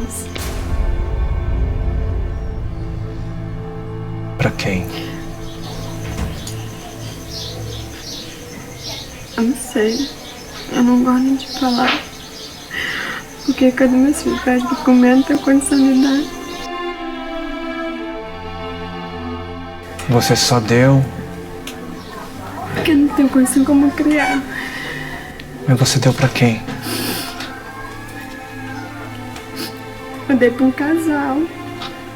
Se eu dissesse que a gente cuidaria dos 3 meninos que você deu, mais os seus outros filhos, teria como a gente encontrar os seus 3 meninos? Tem como a gente perguntar, sair por aí perguntando? Tem como. Mas da onde apareceu esse casal? Do nada. Não é conhecido de alguém? Eles foram adotados? Vão ser filhos de outros? Não vão ser usados para outras coisas, não.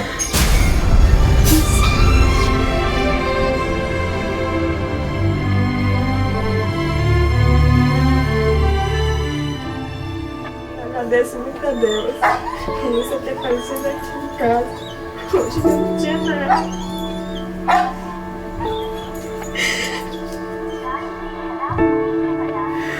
Me ajuda, por favor.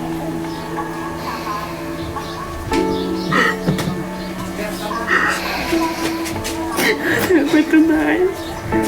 Viver essa vida não.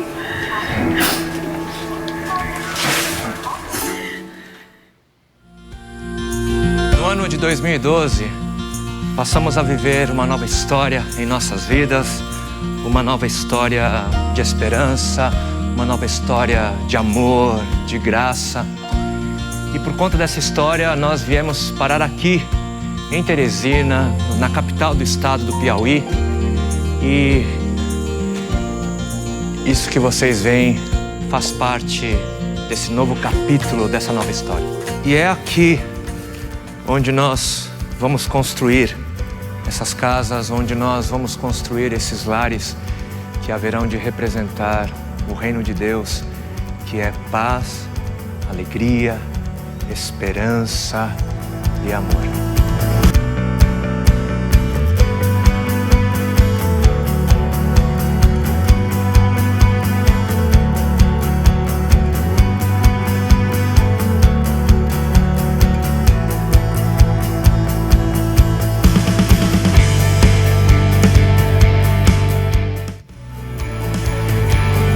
Porque o reino de Deus não se constrói sozinho, porque o reino de Deus não deve ser construído sozinho. Eu queria deixar aqui um convite, fazer uma convocação a você que é nosso amigo, a você que torce conosco, que você possa continuar a orar conosco por esse projeto, pelas vidas que serão alcançadas, pelas realidades que haverão de ser transformadas neste e a partir deste lugar.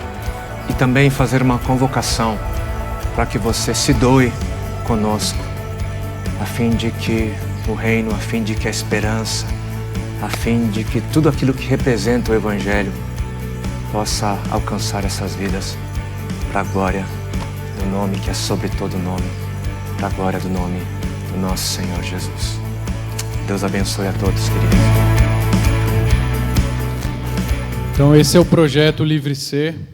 Essas casas já foram construídas e, como vocês viram, é para livrar essas crianças que são vítimas de trabalho escravo e às vezes de ser vendidas pelos próprios pais. É um trabalho muito, muito sério. O Juliano até se mudou com a sua família já para o Piauí, para Teresina, e está lá bem de perto e mantém um segundo abrigo em São Paulo também. A gente vai cantar uma última música que fala sobre esse tema, ela se chama Te Seguirei, também está no CD. Então eu te convido a se colocar de pé para a gente cantar junto, enquanto você reflete sobre isso. A música chama Te Seguirei.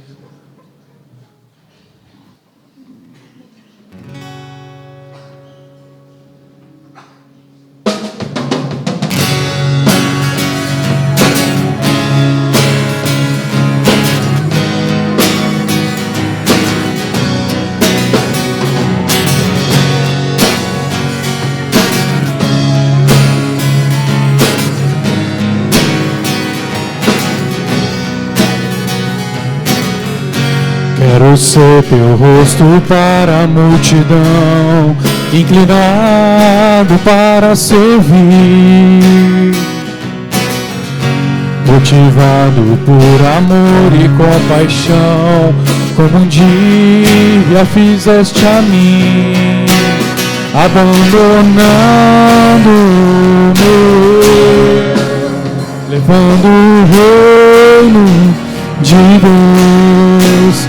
Eu quero ser como tu, te seguirei até a cruz. Hey!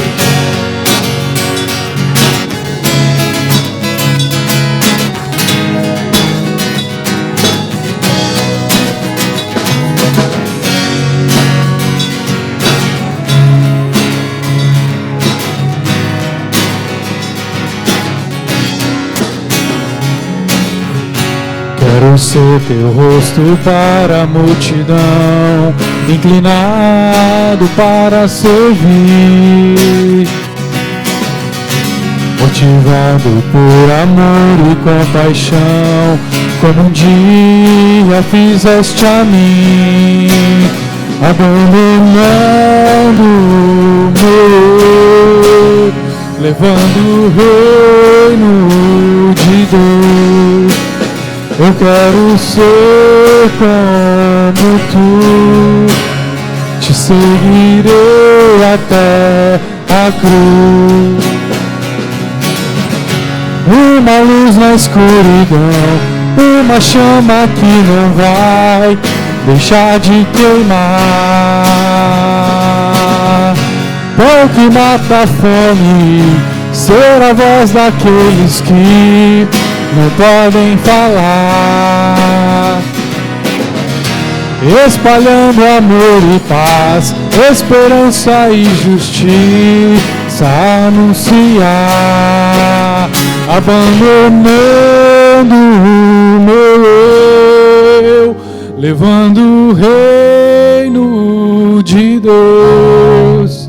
Eu quero ser como tu, meu Jesus, te seguirei até a cruz, abandonando meu eu, levando o reino. Eu quero ser como tu, te seguirei até a cruz. Uma luz na escuridão, uma chama que não vai deixar de queimar. Pão que mata a fome, ser a voz daqueles que não podem falar, espalhando amor e paz, esperança e justiça, anunciar. Amém. Que sejamos essa luz na escuridão, a voz de quem não pode falar, levar Jesus, que é o pão que mata a fome, espalhar a esperança e justiça. Amém. Primeiro eu queria agradecer a todos vocês por terem vindo. Obrigada, viu, Tarek? Obrigada, Flávia. Obrigada a todos vocês. Gente, acho que vocês entendem bem por que a gente os trouxe, por que a gente convidou o Tarek. É uma visão totalmente alinhada com a visão da Deus Primeiro. Em julho a gente lançou uma campanha, #Reino na Terra, e a gente passou alguns finais de semana aqui, um vídeo que é completamente alinhado com isso, né? E acho que o que a gente tem que se perguntar, assim, a gente tem que sim ser exemplo para essa terra, mas um exemplo sem peso, porque Deus sabe, o que Ele olha é o nosso coração. Ele não olha onde a gente já chegou, mas Ele olha para onde a gente genuinamente está querendo chegar. Ele olha para o nosso coração. Se você não consegue ainda, se você deu um passinho pequeno, queria dar a gente não tem que se cobrar nem se culpar, o que a gente tem que realmente olhar para o alvo, como Paulo diz. Então, para nós é uma honra trazer o Tarek, trazer esse pessoal para cá, porque eles estão vivendo muito, são um exemplo e às vezes, como é que é aquela história? Às vezes santo de casa não faz milagre, né? A gente fala, mas às vezes quem vem de fora, a mensagem chega melhor. Então a gente trouxe realmente para que pudesse ter esse reforço do que Deus está querendo fazer. E a pergunta que fica é: como as pessoas estão vendo Jesus através da sua vida? E, de novo, não é por aquilo que você efetivamente faz, mas por aquilo que você está buscando de verdade fazer.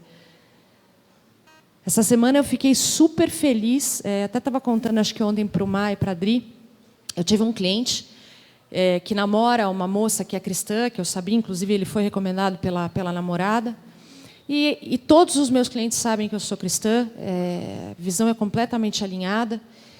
E ele chegou para mim essa semana, eu até perguntei alguma coisa, eu falei, não, porque a sua namorada, ela vai à igreja? Aí ele falou, acho que vai.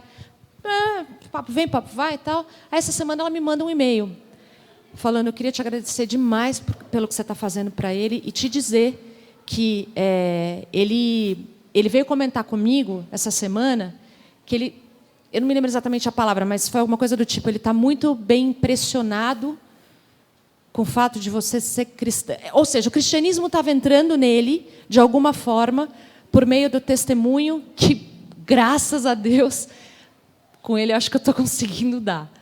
Então é isso. Como é que as pessoas estão olhando para Jesus através da nossa vida? Que Jesus que elas estão conhecendo no nosso trabalho, como o Tarek está falando aqui. Amém?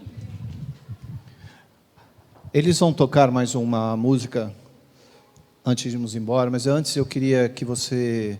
Eu não posso deixar você sair daqui sem te desafiar. Eu tenho absoluta certeza que, enquanto ele estava falando, o Espírito de Deus estava falando com você aí também. E eu quero que você se coloque diante de Deus. O que é, onde é e como é que Deus vai usar você de alguma forma. Esse é o meu desafio. O que é, como é e onde é que Deus vai usar você. Eu não estou falando que talvez será, não. Como Ele vai, porque você vai decidir e vai fazer diante de Deus esse desafio para a sua própria vida e para o reino de Deus, tá bom? Então eu queria que você soubesse que nós estamos aqui para te auxiliar em oração. A gente está aqui para auxiliar você, fazendo outras perguntas, conversando com você, orando com você, para que aquele projeto que você tem no seu coração seja feito com excelência. O Juliano Som, que está ali, nós cantamos algumas músicas dele aqui, inclusive, ele não faz sozinho. O Tarek é um dos que está ajudando, e eu tenho certeza que outras milhares de pessoas o ajudam nesse projeto. Então, não tente achar que você vai fazer sozinho, alcançar sozinho alguma coisa. Se você não tiver uma retaguarda, vai ser mais difícil. E nós queremos, junto com você, ser mais uma retaguarda. No nome do Senhor Jesus, ajudando, auxiliando e orando por você. Tá bom? Então, enquanto eles cantam, eu vou até pedir para você, viu, Tarek, que no final, ora por essas pessoas, abençoando esse compromisso, esse projeto, esse desafio que eles estão colocando no seu coração. Mas antes de eles irem, eu queria que você estendesse seu braço para cá. Pai, no nome de Jesus, nós abençoamos a vida do Tarek, da sua família, de todos aqueles que nesse projeto estão envolvidos para resgatar os filhos desta nação. São teus filhos, Pai, e eles não foram esquecidos por Ti. Assim como o Senhor Jesus alcançou aquela mulher no poço, a resgatou das mãos de homens que a usavam, e depois ela saiu dali falando de Ti e abençoando o nome de Jesus na vida dela. Pai, eu quero que na nossa vida esta palavra se transforme ainda mais realidade. Eu sei que já é realidade para muitos aqui, e eu sei que o Senhor já tem trabalhado em muitos aqui, mas que eles, através desse ministério, ainda possam tocar milhares de outras pessoas, no nome de Jesus. Eu vou pedir para o Fabinho e para Camila, ao final, puderem ajudar na venda dos CDs deles ali, tá? É R$15 cada um. Você vai comprar 2, 3, 10, eu não sei quantos Deus... E daí vocês podem utilizar, se usar, viu, Camila? Se comprarem alguma coisa na máquina de débito, separa, depois tá, para a gente saber direitinho. Deus abençoe vocês. Amém. Eu vou fazer um pouquinho diferente, vamos orar, e aí enquanto a gente toca a música, eu quero que você já saia do seu lugar, que você abrace o seu irmão, ore com ele, e assim a gente fica já liberado, mas enquanto você escuta a música. E só um pequeno parênteses antes, que eu esqueci de comentar. Quando eu falo, muitas vezes que eu trabalho na PG e o pessoal me pergunta, eu trabalho em Head & Shoulders, então estou vendo que tem uma moçada aqui muito bacana, do Joel Santana, do Tad Brincation. A Jo até me pediu, falou, lembra eles que você trabalha com esses comerciais. Essa é a parte divertida do meu trabalho, que eu dou risada para fazer todo dia. Bom. A criançada hoje, inclusive, a gente quis que vocês ficassem aqui, porque vocês acham tão bacana, acham tão descolado.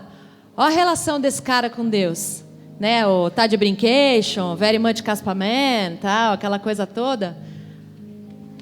Dá para ser um cara super capaz no mundão, fazendo um negócio bacana e servindo a Cristo. Então, por isso que a gente quis que as crianças ficassem hoje com a gente, tá bom?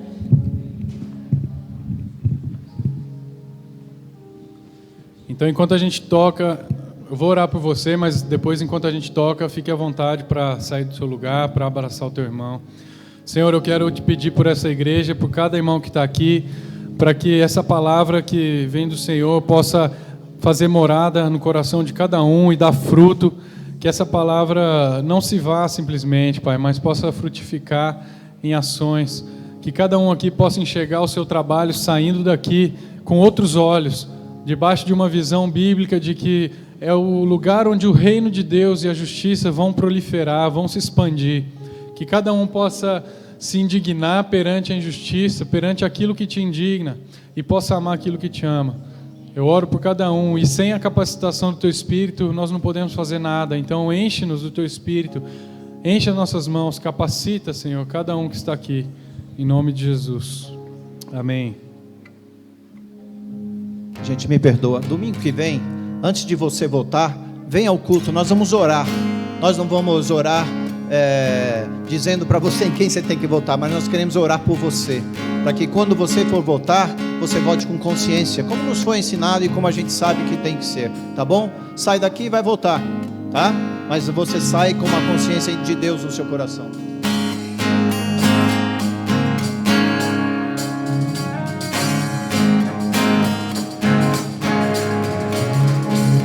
Aquele que sonda o meu interior,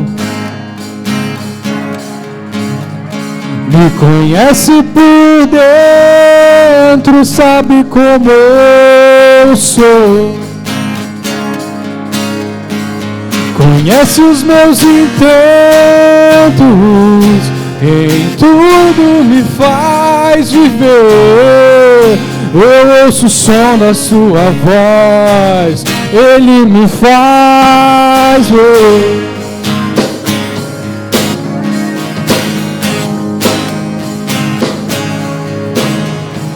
Aquele que sonda o meu interior, me conhece por dentro, sabe como eu sou, e nem ao seu próprio filho poupou em meu favor. Eu não quero mais sair deste universo de amor. A Ele todo som de todos nós, a Ele todo dom e toda voz, cantem glória.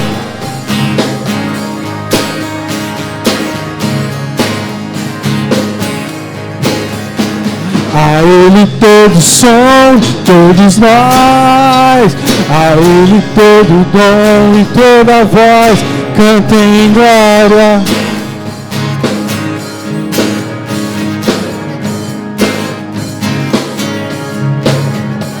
Aquele que sonda o meu interior, me conhece por dentro, sabe